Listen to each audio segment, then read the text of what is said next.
7 mai, 2 Chroniques, chapitre 32, chapitre 33, chapitre 34, chapitre 35.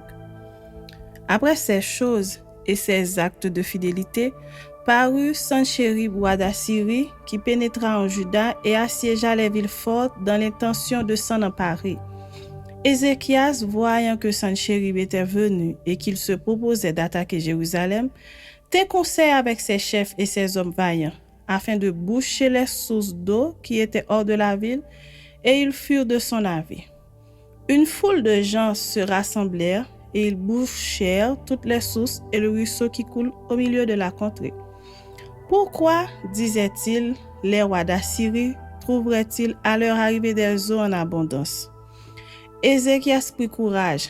Il reconstruisit la muraille qui était en ruine et l'éleva jusqu'au tour, bâtit un autre mur en dehors, fortifia Milo dans la cité de David et prépara une quantité d'armes et de boucliers.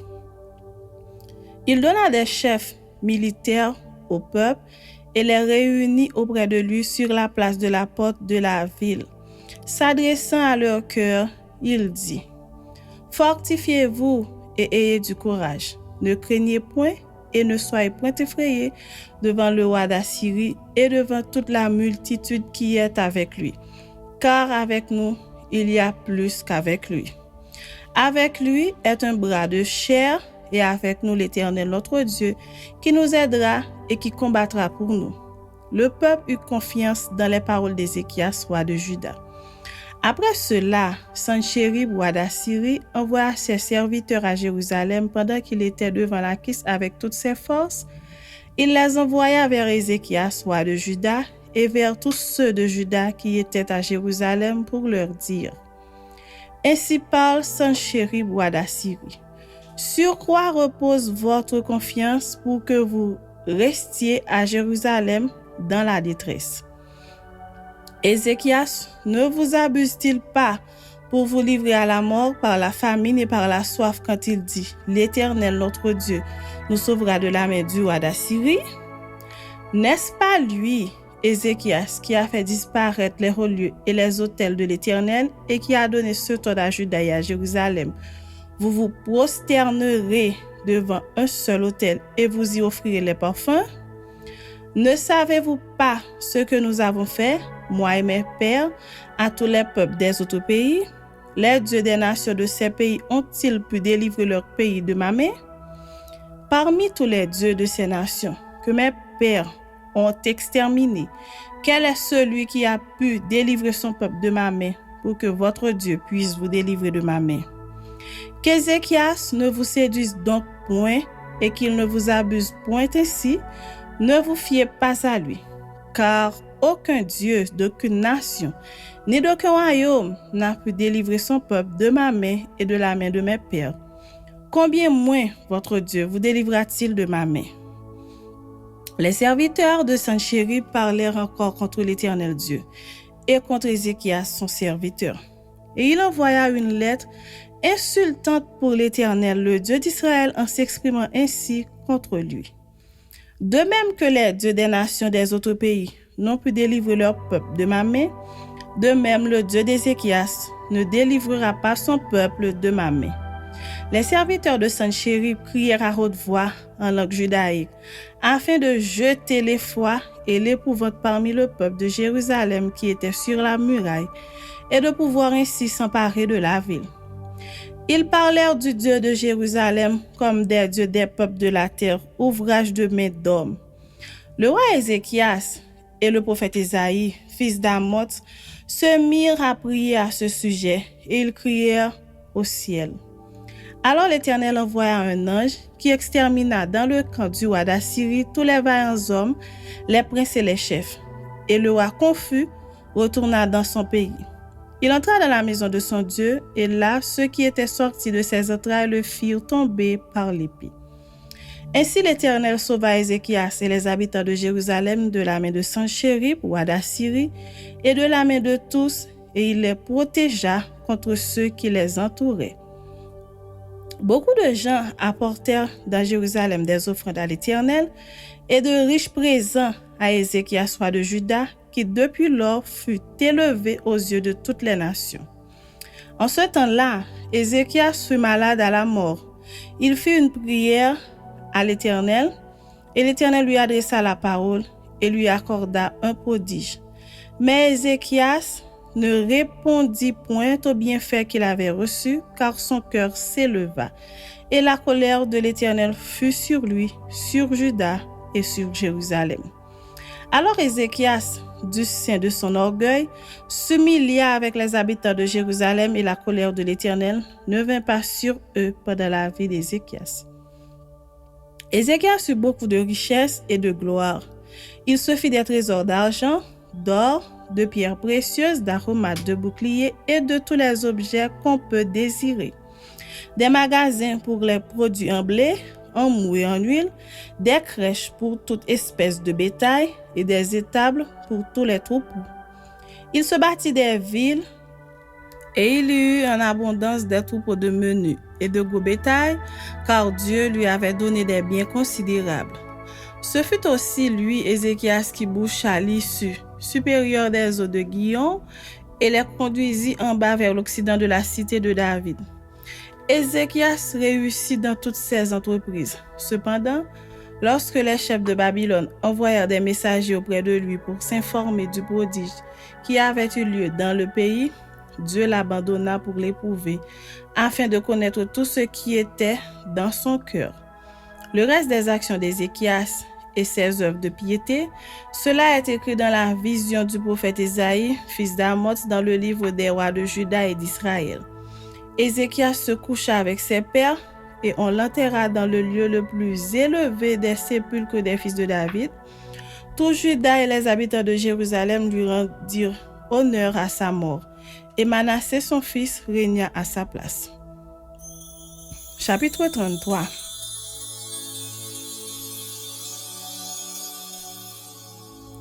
Manassé avait 12 ans lorsqu'il devint roi, et il régna 55 ans à Jérusalem.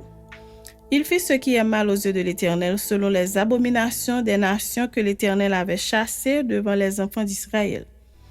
Il rebâtit les relieux qu'Ézéchias son père avait renversés. Il éleva des autels au Baal, il fit des idoles d'Astarté, et il se prosterna devant toute l'armée des cieux et la servit. Il bâtit des autels dans la maison de l'Éternel, quoique l'Éternel lui dit, c'est dans Jérusalem que sera mon nom à perpétuité. Il bâtit des autels à toute l'armée des cieux dans les deux parvis de la maison de l'Éternel. Il fit passer ses fils par le feu dans la vallée des fils de Hinnom. Il observait les nuages et les serpents pour en tirer des pronostics. Il s'adonnait à la magie et il établit des gens qui évoquaient les esprits et qui prédisaient l'avenir. Il fit de plus en plus ce qui est mal aux yeux de l'Éternel, afin de l'irriter. Il plaça l'image taillée de l'idole qu'il avait faite dans la maison de Dieu, de laquelle Dieu avait dit à David et à Salomon son fils, « C'est dans cette maison et c'est dans Jérusalem que j'ai choisi parmi toutes les tribus d'Israël que je veux à toujours placer mon nom.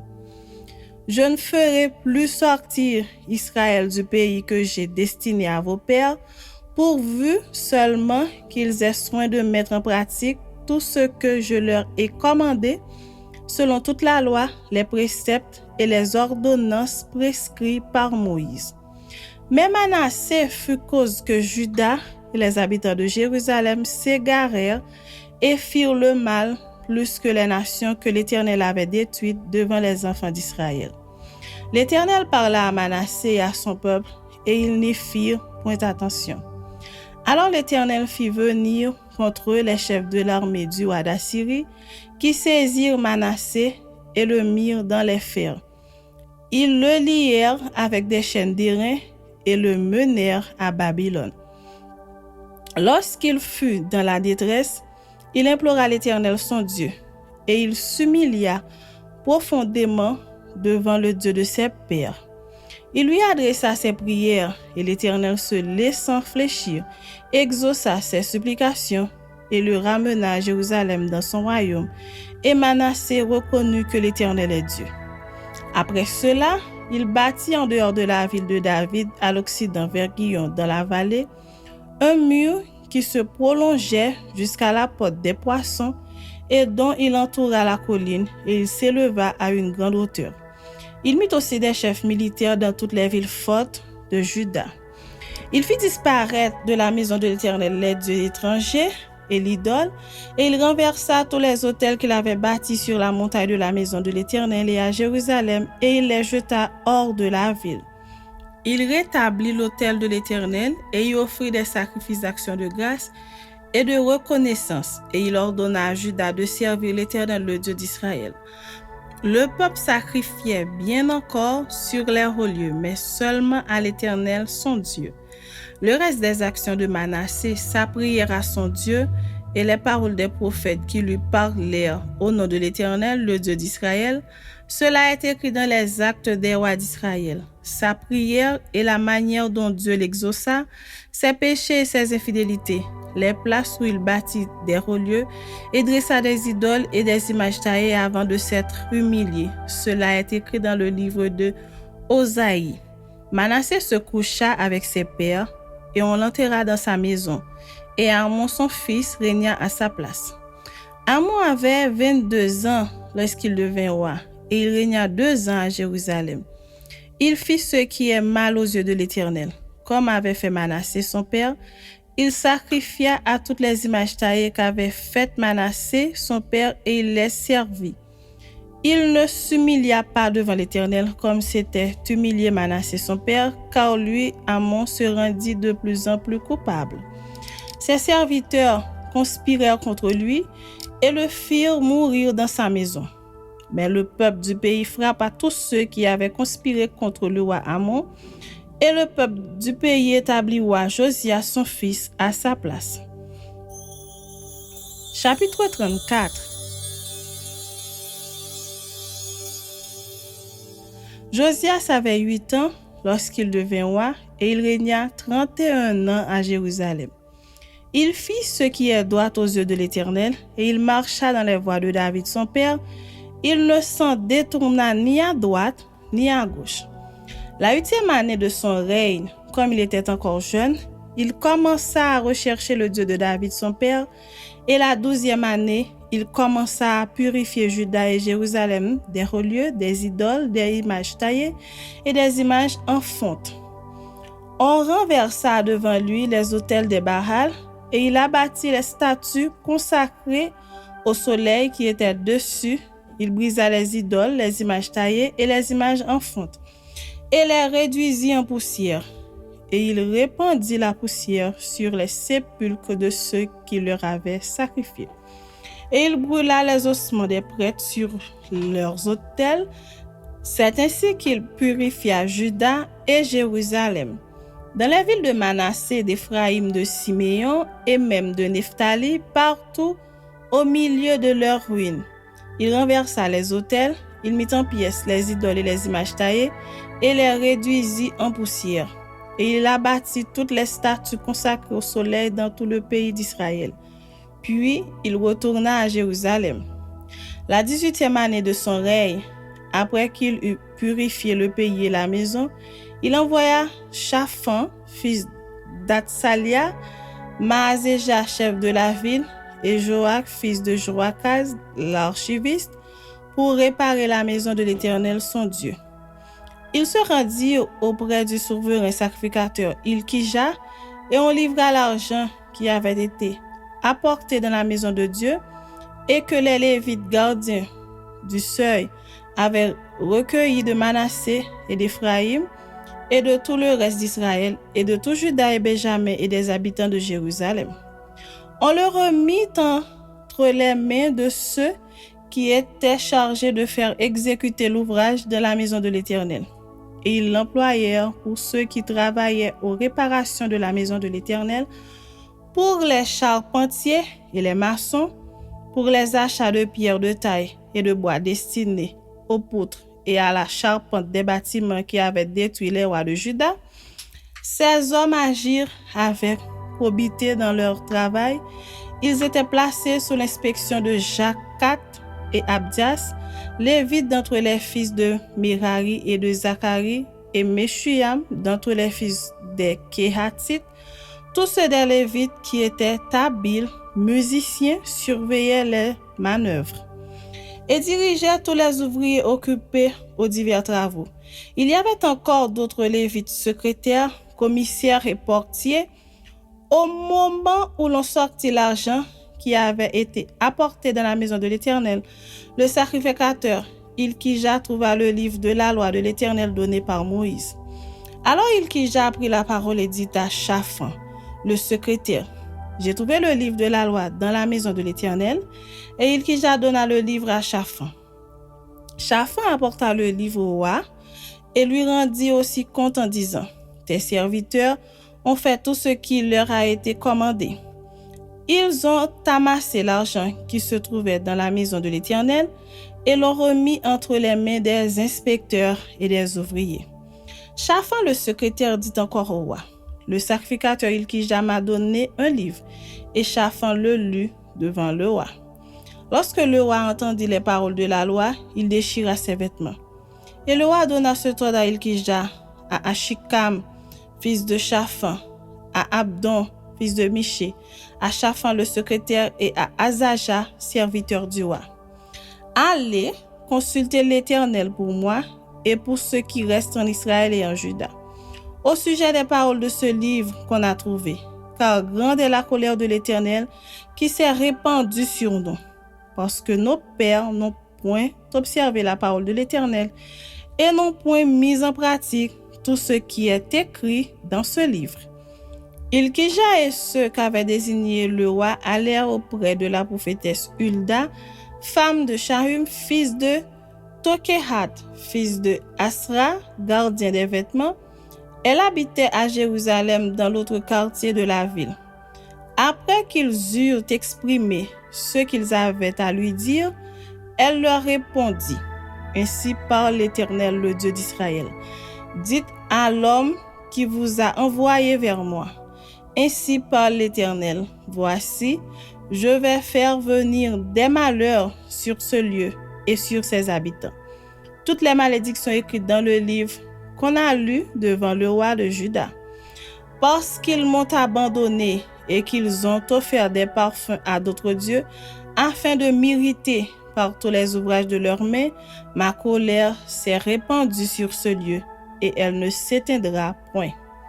Mais vous direz au roi de Juda qui vous a envoyé pour consulter l'Éternel, ainsi parle l'Éternel, le Dieu d'Israël, au sujet des paroles que tu as entendues.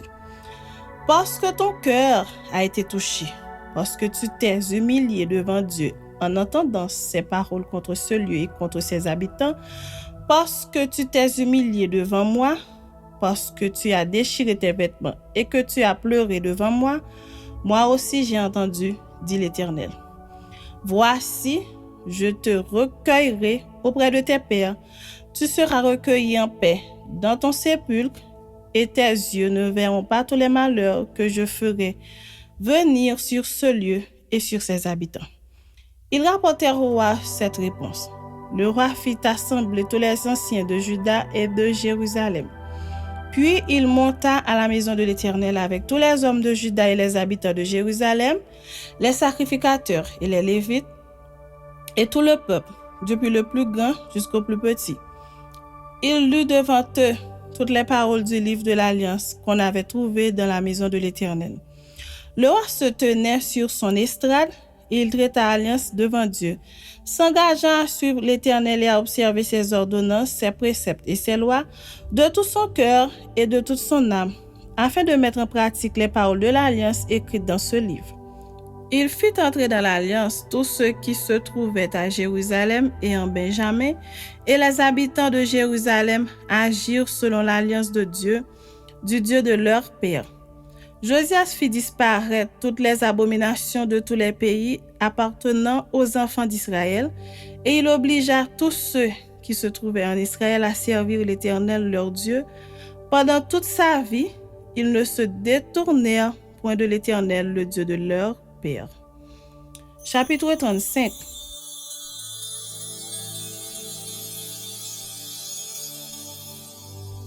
Josias célébra la Pâque en l'honneur de l'Éternel à Jérusalem, et l'on immola la Pâque le 14e jour du premier mois. Il établit les sacrificateurs dans leurs fonctions et les encouragea au service de la maison de l'Éternel.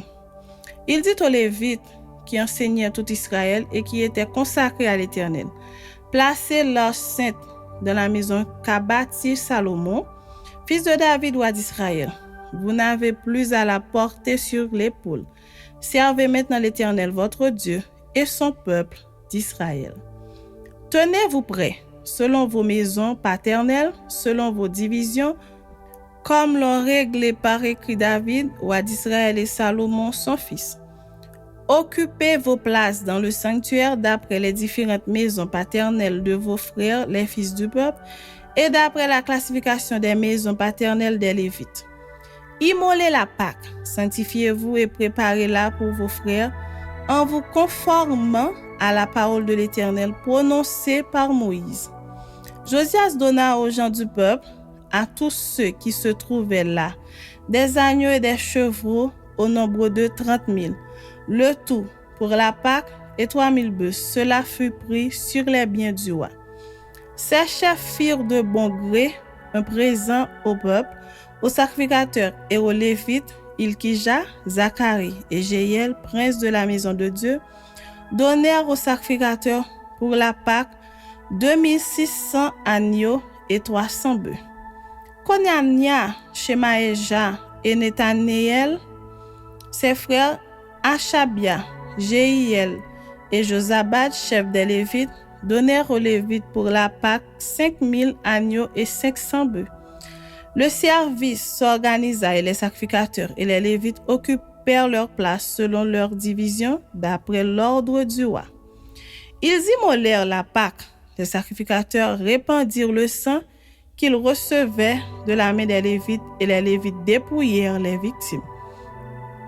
Ils mirent à part les holocaustes pour les donner aux différentes maisons paternelles des gens du peuple, afin qu'ils les offrissent à l'Éternel, comme il est écrit dans le livre de Moïse, et de même pour les bœufs. Ils firent cuire la Pâque au feu, selon l'ordonnance, et ils firent cuire les choses saintes dans des chaudières, des chaudrons et des poêles, et ils s'empressèrent de les distribuer à tout le peuple.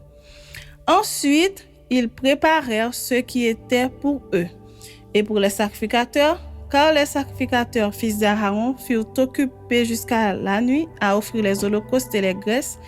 C'est pourquoi les Lévites préparèrent pour eux et pour les sacrificateurs, fils d'Aaron. Les chantres, fils d'Asaph, étaient à leur place selon l'ordre de David, d'Asaph d'Héman et de Jéduthun, le voyant du roi. Et les portiers étaient à chaque porte. Ils n'eurent pas à se détourner de leur office, car leurs frères, les Lévites, préparèrent ce qui était pour eux. Ainsi fut organisé ce jour-là tout le service de l'Éternel pour faire la Pâque et pour offrir des holocaustes sur l'autel de l'Éternel, d'après l'ordre du roi Josias. Les enfants d'Israël qui se trouvaient là célébrèrent la Pâque en ce temps et à la fête des pains sans levain pendant 7 jours. Aucune Pâque pareille à celle-là n'avait été célébrée en Israël depuis les jours de Samuel le prophète. Et aucun des rois d'Israël n'avait célébré une Pâque pareille à celle que célébrèrent Josias, les sacrificateurs et les Lévites, tout Juda et Israël qui s'y trouvaient et les habitants de Jérusalem. Ce fut la 18e année du règne de Josias que cette Pâque fut célébrée. Après tout cela, après que Josias eut réparé la maison de l'Éternel, Nécho, roi d'Égypte, monta pour combattre à Carchemish sur l'Euphrate. Josias marcha à sa rencontre. Et Nécho lui envoya des messagers pour dire: Qu'y a-t-il entre moi et toi, roi de Juda? Ce n'est pas contre toi que je viens aujourd'hui, c'est contre une maison avec laquelle je suis en guerre. Et Dieu m'a dit de me hâter. Ne t'oppose pas à Dieu qui est avec moi, de peur qu'il ne te détruise. Mais Josias ne se détourna point de lui, et il se déguisa pour l'attaquer sans écouter les paroles de Nécho qui venaient de la bouche de Dieu. Il s'avança pour combattre dans la vallée de Megiddo. Les archers tirèrent sur le roi Josias, et le roi dit à ses serviteurs: emportez-moi, car je suis gravement blessé. Ses serviteurs l'emportèrent du char, le mirent dans un second char qui était à lui, et l'amenèrent à Jérusalem. Il mourut et fut enterré dans le sépulcre de ses pères. Tout Juda et Jérusalem pleurèrent Josias. Jérémie fit une complainte sur Josias. Tous les chanteurs et toutes les chanteuses ont parlé de Josias dans leurs complaintes jusqu'à ce jour et en ont établi la coutume en Israël. Ces chants sont écrits dans les complaintes. Le reste des actions de Josias et ses œuvres de piété, telles que les prescrit la loi de l'Éternel, ses premières et ses dernières actions, cela est écrit dans le livre des rois d'Israël et